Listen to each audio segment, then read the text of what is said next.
आज है अष्टवक्र गीता। तो आगे पढ़ेंगे हम, पिछली बार जहाँ किया था उससे आगे। बुद्ध ने कहा सुनो। देखिए, बुद्ध से पूछा था कि आप मौन रह गए और जो व्यक्ति आया था उसने भी कुछ नहीं बोला और लेकिन उसे जवाब मिल गया, लेकिन हमें ऐसा क्यों नहीं होता।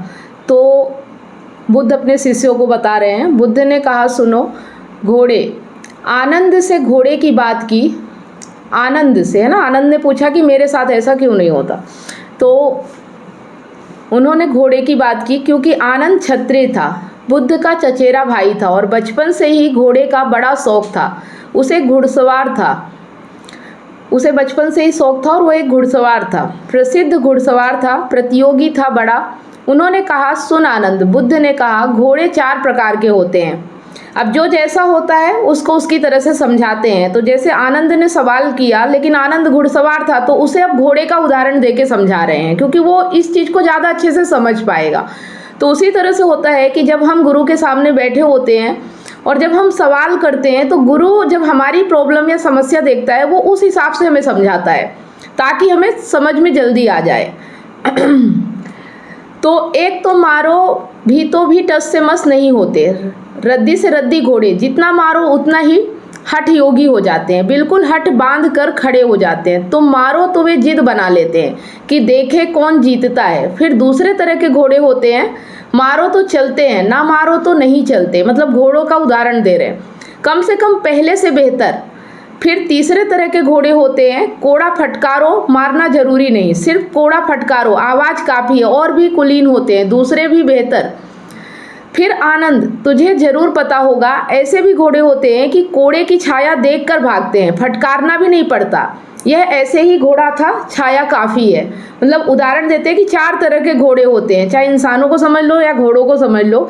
कि एक होता है कि जिसे मारना पड़ता है, मार मार के आप कितना भी कर लो लेकिन वो जिद्दी हो जाते हैं, बहुत मेहनत के बाद काम में चलते हैं। दूसरे होते हैं कि सिर्फ उसकी आवाज़ से चलने लगते हैं। तीसरे होते हैं जो देख के ही, और चौथे जो होते हैं वो ऐसे ही छाया देख के ही भागने लगते हैं। तो ये जो आया था, जो मौन था और जिसने कुछ प्रश्न भी नहीं पूछा और उसे जवाब मिल गया, मैंने भी कुछ नहीं बोला, तो ये उसी प्रकार का है।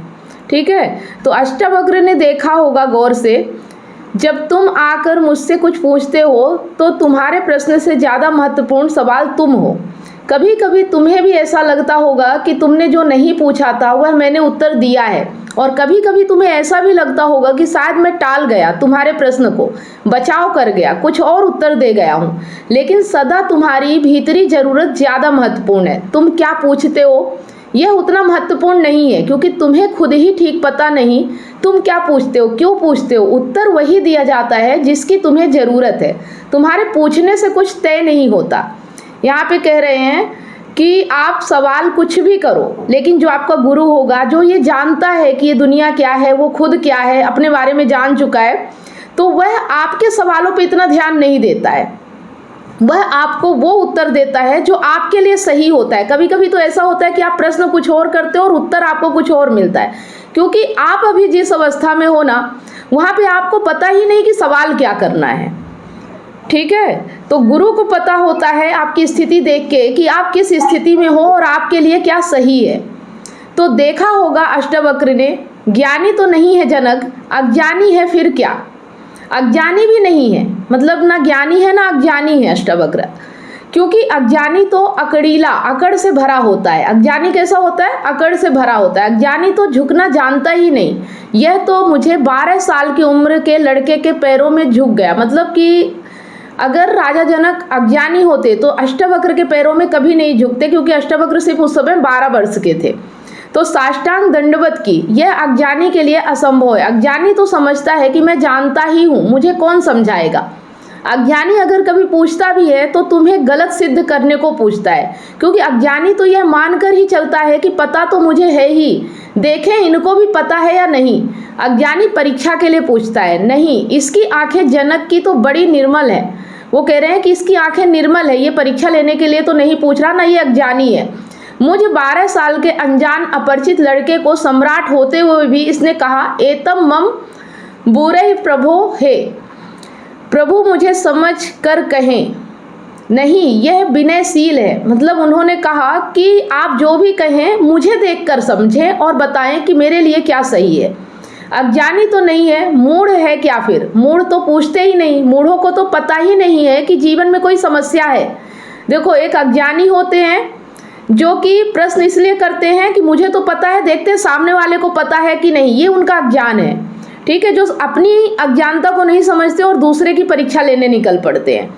और एक होता है मूढ़, जिसको यही नहीं पता कि उसके जीवन की समस्या क्या है। समस्या तो रहेगी लेकिन उसे पता ही नहीं कि समस्या है भी कि नहीं है, उसे मूढ़ कहते हैं। तो मूढ़ और बुद्ध पुरुषों में एक समानता है। बुद्ध पुरुषों के लिए कोई समस्या नहीं रही और मूढ़ों के लिए अभी समस्या उठी ही नहीं। मतलब एक तरह से अगर कहा जाए तो जो मूढ़ व्यक्ति होता है और जो ज्ञानी व्यक्ति होता है, उनकी दोनों की स्थिति एक समान होती है, लेकिन मतलब बहुत अंतर होता है। जो ज्ञानी होता है उसके तो प्रश्न बचे ही नहीं, और जो मूढ़ है उसको तो अभी समस्या समझ में ही नहीं आई, फिर भी वो वैसी स्थिति में रहता है। ठीक है, तो बुद्ध पुरुष समस्या के पार हो गए, मूढ़ अभी समस्या के बाहर है। मूढ़ को तो अभी पता ही नहीं कि समस्या जैसी चीज भी है। वो परेशान रहेगा, सब कुछ करेगा, लेकिन उसे पता नहीं कि समस्या में है वो। तो मूढ़ तो इतना मूर्छित है, एक तरह से समझ लीजिए कि नशे में रहता है ना, बेहोश रहता है कि उसे कहाँ सवाल कथम ज्ञानम, मूढ़ पूछेगा कथम मुक्ति, मूढ़ पूछेगा क्या? ऐसा मूढ़ कभी नहीं पूछता कि ज्ञान क्या है, मुक्ति क्या है, कैसे होगा वैराग्य। मूढ़ पूछेगा क्या? असंभव है। मूढ़ अगर पूछे भी तो पूछता है राग में सफलता कैसे मिलेगी। मूढ़ अगर पूछता भी है तो पूछता है संसार में और थोड़े ज़्यादा दिन कैसे रहना हो, मतलब संसार में और थोड़े दिन कैसे रहना हो जाए, मुक्ति नहीं। मूढ़ पूछता है बंधन सोने के कैसे बने, मतलब सोने के बंधन कैसे बने, बंधन में हीरे जवाहरात कैसे जड़े। मूढ़ पूछता भी है तो ऐसी बातें पूछता है। ज्ञान मूढ़ तो मानता ही नहीं कि ज्ञान हो सकता है, वह तो संभावना को ही स्वीकार नहीं करता। वह तो कहता है कैसा ज्ञान, मूढ़ तो पशुवत जीता है, मतलब जो पशु की तरह जिंदगी जी रहा उसे मूढ़ कहते हैं। अगर वो पूछेगा भी तो संसारिक बातें ही पूछेगा, वो कभी ज्ञान की बातें नहीं पूछेगा कि मुक्ति क्या है, आनंद क्या है, शांति क्या है। ये चीज़ें उसके दिमाग में भी नहीं आती, उसको समझ में नहीं आता कि संसार में ये भी हो सकता है। वो संसार में ही कुछ पूछेगा कि सोने के हीरे जवाहरात कैसे मिले, और भी चीज़ें जो संसार में पाई जाती हैं ये कैसे पाऊँ, इसका रास्ता बता दो। तो आप संसार की ओर अगर भाग रहे हो और कुछ पाने की कोशिश कर रहे हो तो ये समझ लो कि आप अपने लिए बंधन तैयार कर रहे हो। जितना ज़्यादा आप संसार में भागोगे कामना के चक्कर में आके, उतना ज़्यादा आप अपने जीवन का बंधन बनाते चले जाओगे। ठीक है, तो यह जनक मूढ़ भी नहीं है, मुमुक्षु है। मतलब जनक ना ज्ञानी है ना मूढ़ है, वो क्या है, वो मुमुक्षु है।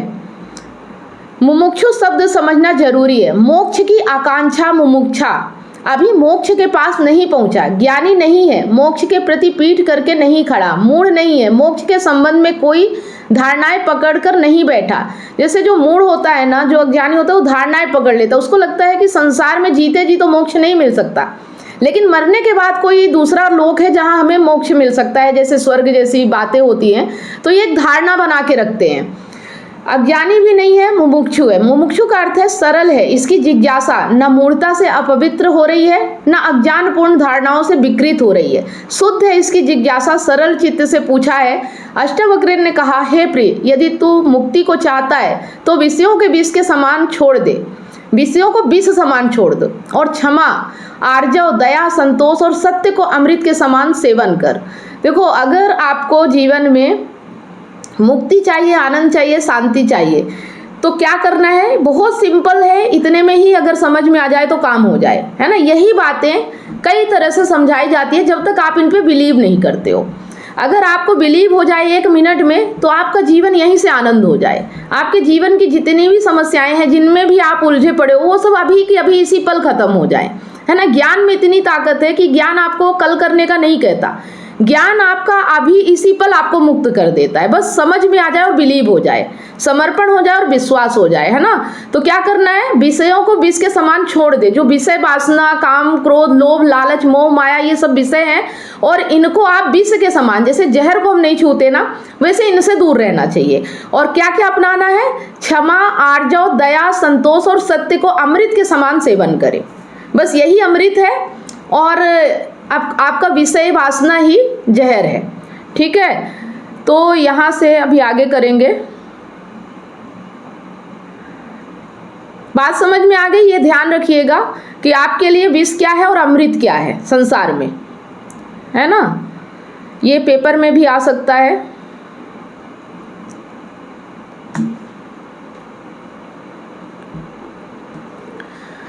तो शब्द विषय बड़ा बहुमूल्य है, वह विष से ही बना है। जो विषय शब्द है ना, वो विष से ही बना है। विष का अर्थ होता है जिसे खाने से आदमी मर जाए, विषय का अर्थ होता है जिसे खाने से हम बार बार मरते हैं। जहर खाओगे तो एक बार मरोगे, लेकिन विषय का सेवन अगर किया है ना, जिसे आप विषय में फंसोगे ना, तो बार बार आप मरते हो। एक बार नहीं, आपकी रोज मौत होती है। बार बार भोग, बार बार भोजन, बार बार महत्वाकांक्षा, ईर्ष्या, क्रोध, जलन, बार बार इन्हीं को खा खा कर तो हम मरे हैं। बार बार इन्हीं के कारण तो मरे हैं। अब तक हमने जीवन में जीवन कहाँ जाना, मरने को ही जाना है। अब तक हमारा जीवन की प्रज्वलित ज्योति कहाँ, मृत्यु का ही धुआं है। जन्म से लेकर मृत्यु तक हम मरते ही तो हैं, धीरे धीरे जीते कहाँ, रोज रोज मरते हैं। जिसको हम जीवन कहते हैं वह एक सतत मरने की प्रक्रिया। अभी हमें जीवन का तो पता ही नहीं, तो हम जिएंगे कैसे। यह शरीर तो रोज क्षीण होता चला जाता है, यह बल तो रोज खोता चला जाता है, ये भोग और विषय तो रोज हमें चूसते चले जाते हैं, जरा जीर्ण करते चले जाते। ये विषय और कामनाएं तो छेदों की तरह है, इनसे हमारी ऊर्जा और आत्मा रोज बहती चली जाती है। आखिर में घड़ा खाली हो जाता है, उसको हम मृत्यु कहते हैं। ठीक है, जिस दिन घड़ा खाली हो जाता है उसी को हम संसार में मृत्यु कहते हैं। तुमने कभी देखा, अगर छिद्र वाले घड़े को कुएं में डालो तो जब तक घड़ा पानी में डूबा होता है भरा मालूम पड़ता है। उठाओ, पानी के ऊपर खींचो रस्सी, बस खाली होना शुरू हुआ। जोर का शोरगुल होता है, उसी को तुम जीवन कहते हो। जल धारें गिरने लगती है, उसी को तुम जीवन कहते हो। और घड़ा जैसे जैसे पास आता हाथ के खाली होता चला जाता है। जब हाथ में आता है तो खाली घड़ा, जल की एक बूंद भी नहीं। ऐसा ही हमारा जीवन है। बात समझ में आ रही है कि जब तक हम विषय वासना में डूबे होते हैं तब तक हमें लगता है कि हमें बहुत कुछ मिल रहा है, और जैसे ही उससे थोड़ा सा बाहर आओ वैसे ही सब कुछ हमसे छूटता चला जाता है, हम खाली होते जाते हैं। और एक समय ऐसा आता है जो मृत्यु होती है कि हम खाली ही चले जाते हैं, हमें कुछ भी नहीं मिल पाता इस दुनिया में। तो बच्चा पैदा नहीं हुआ भरा मालूम होता है, पैदा हुआ कि खाली होना शुरू हुआ। जन्म का पहला दिन मृत्यु का पहला दिन है, इसीलिए जन्मदिन नहीं मनाना चाहिए। क्योंकि हम जन्मदिन इसलिए मनाते हैं कि हमारा जीवन, मतलब ये इतना जीवन मिला है जो और बढ़ेगा, मतलब जन्मदिन को हम शुभ मानते हैं। लेकिन ये समझिएगा कि आपका जन्मदिन आपके मौत की यात्रा में एक एक दिन कम होता है, हर साल कम होता चला जा रहा है। तो एक तरह से ये खुशी का नहीं, समझने का दिन होता है कि हमारे एक साल और कम हो गए, हमने इस एक साल में क्या नहीं किया वो अभी आने वाले एक साल में करेंगे। खुशी नहीं मनाना है, संकल्प लेना है। ठीक है, तो खाली होने लगा, एक दिन मरा, 2 दिन मरा, 3 दिन मरा। जिनको तुम जन्मदिन कहते हो अच्छा हो, मृत्यु दिन कहो तो ज़्यादा सत्यस्तर होगा। मतलब अगर उसे आप संजय जी आप माइक बंद कर लीजिए, एक मिनट। ओके, तो जो आपका जन्मदिन होता है उसे आप अगर मृत्यु का दिन कहो तो ज़्यादा सत्यतर होगा। 1 साल मर जाते हो उसको कहते हो चलो एक जन्मदिन आ गया। 50 साल मर गए कहते हो 50 साल जी लिए। स्वर्ण जयंती मनाए, 50 साल मरे, मौत करीब आ रही है, जीवन दूर जा रहा है, घड़ा खाली हो रहा है। जो दूर जा रहा है उसके आधार पर तुम जीवन को सोचते हो, या जो पास आ रहा है उसके आधार पर। यह कैसा उल्टा गणित है। मतलब आप क्या सोचते हो कि जीवन जा रहा है उसे जीवन मानते हो, या जीवन जो पास आ रहा है उसे मानते हो। मौत पास आ रही है, मौत करीब सरकती आती है। अष्टावक्र कहते हैं विषय है विषवत, क्योंकि उन्हें खा खा कर हम सिर्फ मरते हैं, उनसे कभी जीवन तो मिलता नहीं। यदि तू मुक्ति चाहता है हे तात, हे प्रिय, तो विषयों को विष के समान छोड़ दे और क्षमा, आर्जव, दया, संतोष और सत्य को अमृत के समान सेवन कर। अमृत का अर्थ होता है जिससे जीवन मिले, जिससे अमरत्व मिले, जिससे उसका पता चले, जो फिर कहीं नहीं मरेगा, कभी नहीं मरेगा।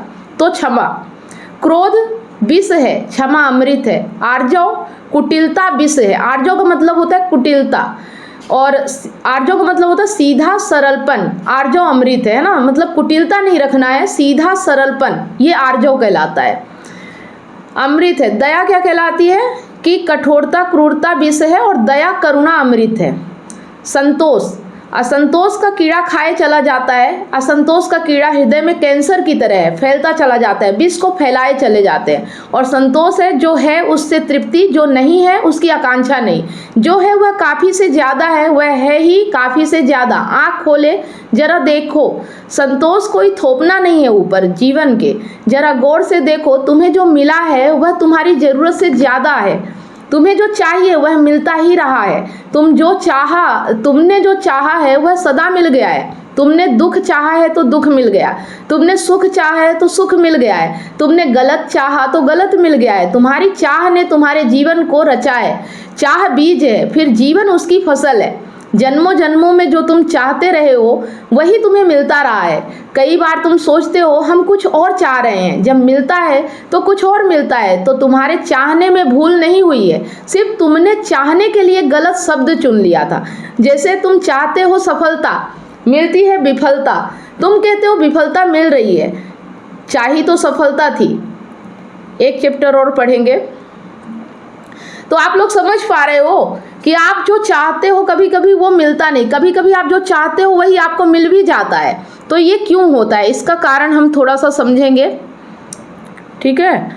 लेकिन जिसने सफलता चाही उसने विफलता को स्वीकार कर ही लिया। अगर आपको सफलता चाहिए तो विफलता को स्वीकार करना ही पड़ेगा। वह विफलता से भीतर डर ही गया है, विफलता के कारण ही तो सफलता चाह रहा है। मतलब आप सफलता चाह ही क्यों रहे हो, क्योंकि आप अभी अपने आप को विफल समझ रहे हो।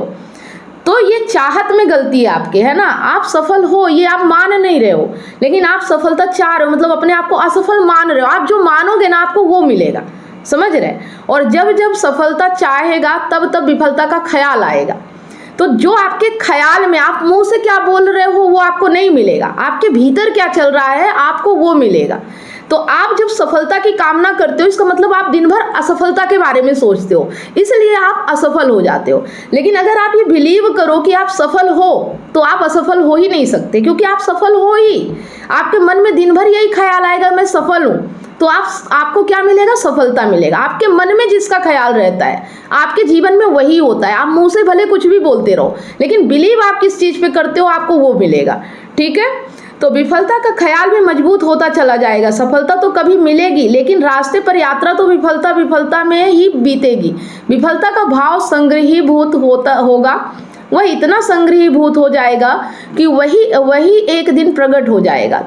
तब तुम कहते हो कि हमने तो सफलता चाही थी, लेकिन सफलता के चाहने में तुमने विफलता को चाह लिया, ठीक है। तो लाओ त्सो ने कहा है सफलता चाहिए विफलता मिलेगी। अगर सचमुच सफलता चाहिए हो तो सफलता चाहना ही मत, फिर तुम्हें कोई विफल नहीं कर सकता। तुम कहते हो हमने सम्मान चाहा था, अपमान मिल रहा है। सम्मान चाहता ही वही व्यक्ति है जिसका अपने प्रति कोई सम्मान नहीं, वही तो दूसरों से सम्मान चाहता है। अपने प्रति जिसका अपमान है वही तो दूसरों से अपने अपमान को भर लेना चाहता है, ढांक लेना चाहता है। सम्मान की आकांक्षा इस बात की खबर है कि तुम अपने भीतर अपमानित अनुभव कर रहे हो। तुम्हें अनुभव हो रहा है कि मैं कुछ भी नहीं हूँ, दूसरे मुझे कुछ बना दे, सिंहासन पर बिठा दे, पताकाएं फहरा दे, झंडे उठा ले मेरे नाम के, दूसरे कुछ कर दे। तुम भिखमंगे हो। तुमने अपना अपमान तो खुद कर लिया जब तुमने सम्मान चाहा, और यह अपमान गहन होता जाएगा। बात समझ में आ रही है कि अगर आप बाहर से कुछ भी चाह रहे हो तो इसका मतलब आपके पास वो चीज़ नहीं है, आप भिखारी बन जाते हो। और देखो भिखारियों की कितनी इज्जत होती है, कितना कुछ मिल जाता है। तो हमें अपने आप को पूर्ण समझना है, हमारे पास सब कुछ है, हम सफल हैं, हम सम्मानित हैं, हम अपने आप में प्रेम है हमारे भीतर, हम खुश हैं। ये हमें अपने आप को यकीन दिलाना पड़ेगा। अगर आपको यकीन नहीं हो रहा ना तो आपको सब इसके विपरीत मिलेगा, ठीक है। तो लाओ त्सो कहता है मेरा कोई अपमान नहीं कर सकता क्योंकि मैं सम्मान चाहता ही नहीं, यह सम्मान को पा लेना है। लाओ त्सो कहता है मुझे कोई हरा नहीं सकता क्योंकि जीत की हमने बात ही छोड़ दी। अब हराओगे कैसे, तुम उसी को हरा सकते हो जो जीतना चाहता है। अब यह जरा उलझा हुआ हिसाब है। इस दुनिया में सम्मान उन्हें मिलता है जिन्होंने सम्मान नहीं चाहा, सफलता उन्हें मिलती है जिन्होंने सफलता नहीं चाही। क्योंकि जिन्होंने सफलता नहीं चाही उन्होंने तो स्वीकार ही कर लिया कि सफल तो हम हैं ही, अब और चाहना क्या है। सम्मान तो हमारे भीतर आत्मा का है ही, अब और चाहना क्या है। परमात्मा ने सम्मान दे दिया तुम्हें पैदा करके, अब और किसका सम्मान चाहते हो। परमात्मा ने तुम्हें काफ़ी गौरव दे दिया, जीवन दिया, यह सौभाग्य दिया कि आंख खोलो, देखो हरे वृक्षों को, फूलों को, पक्षियों को, कान दिए सुनो संगीत को, जल प्रपात के मरमर को, बोध दिया कि बुद्ध हो सको। अब और क्या चाहते हो। सम्मानित तो तुम हो गए, परमात्मा ने तुम्हें प्रमाण पत्र दिया। तुम भिखारी की तरह किनसे प्रमाण पत्र मांग रहे हो, उनसे जो तुमसे प्रमाण पत्र मांग रहे हैं। यह बड़ा मजेदार मामला है। दो भिखारी एक दूसरे के सामने खड़े भीख मांग रहे हैं। यह भीख मिलेगी कैसे, दोनों भिखारी है। तुम किससे सम्मान मांग रहे हो, किसके सामने खड़े हो। यह अपमान कर रहे हो तुम अपना, और यह अपमान गहन होता जाएगा। संतोष का अर्थ होता है देखो जो तुम्हारे पास है, देखो जरा आंख खोलकर जो तुम्हें मिला ही है। यह अष्टवक्र की बड़ी बहुमूल्य कुंजी है, यह धीरे धीरे तुम्हें साफ होगी। अष्टवक्र की दृष्टि बड़ी क्रांतिकारी है, बड़ी अनूठी है, जड़ मूल से क्रांति की है। संतोष और सत्य को अमृत के समान सेवन कर, क्योंकि असत्य के साथ जो जिएगा वह असत्य होता चला जाएगा। जो असत्य को बोलेगा, असत्य को जिएगा, स्वभावतः असत्य से घिरता चला जाएगा। उसके जीवन से संबंध विच्छिन्न हो जाएंगे, जड़ें टूट जाएंगी। परमात्मा में जड़ें चाहते हो तो सत्य के द्वार ही वे जड़ें हो सकती है, सत्य के द्वारा ही वे जड़ें हो सकती है। प्रामाणिकता और सत्य के द्वारा ही तुम परमात्मा से जुड़ सकते हो। परमात्मा से टूटना है तो असत्य का धुआं पैदा करो, असत्य के बादल अपने पास बनाओ। जितने तुम असत्य होते चले जाओगे उतने परमात्मा से दूर होते चले जाओगे। ठीक है, तो आज का जो हमारी सेशन था यहीं पर इसको हम अभी विराम देते हैं। क्या आप अपने पार्टनर की बेवफाई से टूट चुके हैं? क्या विश्वास टूटने से आपकी ज़िंदगी और आपका करियर दांव पे लगा है? विश्वास की कमी, डिप्रेशन और अकेलापन आपको घेर रहे हैं। आप अपने हस्बैंड, वाइफ या सहकर्मियों पर भरोसा नहीं कर पा रहे हैं, लेकिन अब यह दर्द खत्म हो सकता है। मैं कमलेश सोनी पिछले 8 वर्षों से हजारों रिलेशनशिप्स पर काम किया है और कंसल्ट करके उनके साथ उनकी प्रॉब्लम पर साथ मिलकर जो भी समाधान हो सकता है हमने किया, और 100% गारंटी के साथ समाधान मिला, और आज वो खुशी से जीवन जी रहे हैं। और मेरा मिशन है आपको निराशा से निकालकर खुशहाल जिंदगी की ओर ले जाना। मेरा 90 दिन का विश्वास और रिकवरी सिस्टम आपकी ज़िंदगी बदल देगा। हमारे एक्सपर्ट्स कोचिंग, कंसल्टिंग और हीलिंग के साथ अपने रिश्ते में विश्वास और प्यार वापस लाएं, डिप्रेशन और अकेलापन से मुक्ति पाएं और अपनी मैरिड लाइफ और करियर को नई उड़ान दें। हजारों लोग मेरे YouTube चैनल और Facebook से प्रेरणा ले चुके हैं, लेकिन व्यक्तिगत कंसल्टिंग वो चाबी है जो आपके रिश्ते का ताला खोलेगी। आज ही कदम उठाएं। 7697572249 पर व्हाट्सएप करें या लिंक पर क्लिक करें और अपॉइंटमेंट बुक करें, और हमारी 90 दिनों के वर्कशॉप से अपनी ज़िंदगी के निराशा को खुशहाल ज़िंदगी में बदलें। आपका रिश्ता हमारे लिए मायने रखता है। आज ही एक्शन लें और अपनी खुशहाल ज़िंदगी की शुरुआत करें। Click now.